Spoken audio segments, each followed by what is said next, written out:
আসসালামু আলাইকুম, hello everyone, welcome back to my another vlog. ঘুম থেকে উঠেই সকাল সকাল বারান্দায় এসে পড়েছি। আমি প্রত্যেক দিন সকাল করে একটু বারান্দায় আসি, গাছে পানি দেওয়া লাগলে পানি দিই, আর যদি না লাগে দিই না, তারপরও একটু বারান্দায় এসে বসে থাকি আর আশেপাশে একটু দেখি, ভালো লাগে। পাখির কিচিরমিচির শুনতে সকাল সকাল উঠে আমি বারান্দায় আসি, আর এসে দেখি এই গাছের পাতাগুলি একদম হলুদ হলুদ হয়ে আছে, ধরার সাথে সাথে পড়ে যাচ্ছে। গাছটা টবের ভিতরে লাগাইতে হবে, কিন্তু আমার বাসায় কোনো টব নাই, তাই আমি লাগাইতে পারছি না। আর কিছু করার নেই, সকাল সকাল বাচ্চাদের একটু ডেকে নিচ্ছিলাম। আরশি বর্ষি,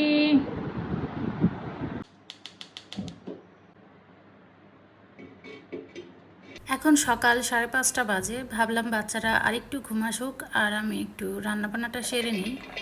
2 দিন যাবৎ এই ভুঁড়িটা ভেজে ভেজে রাখছিলাম, ভেবেছিলাম আরও একদিন ভাজবো, তবে পারলাম না। বাচ্চারা যখনই ভাজি তখনই ওদের নাকে ঘ্রাণ যায় আর বলে আম্মু রান্না করছো নাকি।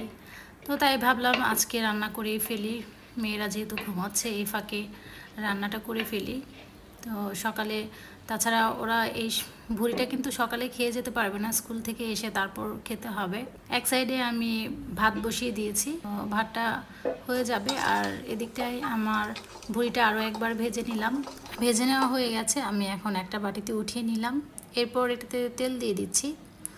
আমি অল্প পরিমাণেই তেল দিব, কারণ ভুঁড়িতে মোটামুটি তেল আছে। তেজপাতা, দারচিনি, এলাচ দিয়ে দিলাম। এরপর কেটে রাখা পেঁয়াজ আর 2টা আস্ত কাঁচামরিচ দিয়ে দিয়েছি। পাশটায় আমার ভাতের বলক এসে গেছে, ভাতটাও প্রায় হয়ে এসছে, আর এদিকটায় হচ্ছে পেঁয়াজটা নরম হয়ে আসছে। আর একটু ভাজা ভাজা করব, এরপর মশলা দিয়ে দিব। রসুন বাটা, দারচিনি, এলাচ বাটা, আদা বাটা, এগুলো দিয়ে এখন আমি একটু কিছুক্ষণ নাড়াচাড়া করে এরপর শুকনো গুঁড়োগুলো দিয়ে দেব। বাটা মশলা দিয়ে দিয়েছি, বাটা মশলাগুলি কিছুক্ষণ এভাবে নাড়াচাড়া করে এরপর শুকনো উপকরণগুলো দিয়ে দিচ্ছি। হলুদ গুঁড়ো, মরিচ গুঁড়ো, ধনিয়া গুঁড়ো, জিরা গুঁড়ো, এগুলো দিয়ে দিয়েছি। এখন এটাকে কিছুক্ষণ কষিয়ে নিব হালকা একটু পানি দিয়ে। এই পানিটা কিন্তু মশলার পানি। তো ব্লেন্ডারের জারের ভিতরে আমি রসুন বেটে রেখেছিলাম, ওটার ভিতরে আবার পানি দিয়ে রেখেছিলাম, ওই পানিটাই দিয়ে দিলাম। এই তো আমার কষানো হয়ে গেছে, এখন ভুঁড়িগুলো দিয়ে দিব। ভুঁড়িটা আমি ফ্রিজে রেখেছিলাম ভেজে রাখার পর আগের দিন, তো আজকে এর জন্য আরও একবার ভেজে নিলাম। ভেজে নেওয়ার কারণে ভুঁড়িগুলো কত সফট লাগছে দেখতে।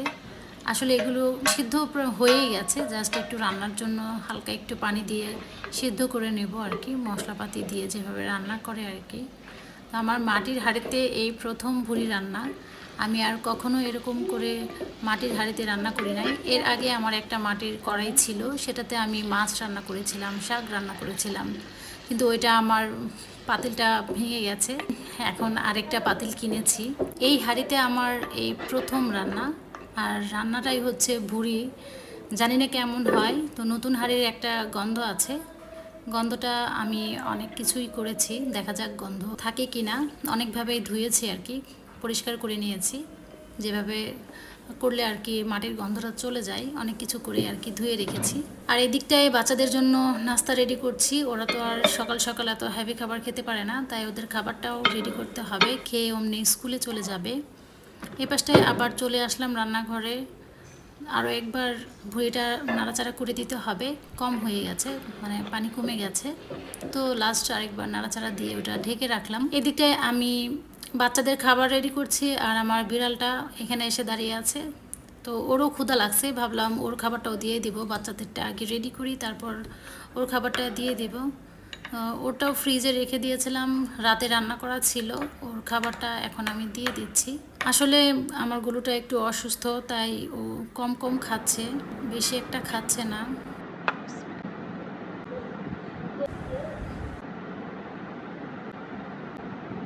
বলো, আসো আসো আসো আসো, খাও। বিড়ালটাকে খেতে দিয়ে দিয়েছি, এখন বাচ্চাদের তুলে নিয়েছি, রেডি করিয়ে ফেলেছি এর ফাঁকে। তো ওরা রেডি হয়ে খাচ্ছে আর আমি রেডি হয়ে নিচ্ছি, আর এদিকটায় চুলার জালটা অফ করে দিলাম, আর আমি রেডি হয়ে গেছি। তো আজকে এই পর্যন্তই, সবাই ভালো থাকবেন, আল্লাহ হাফেজ।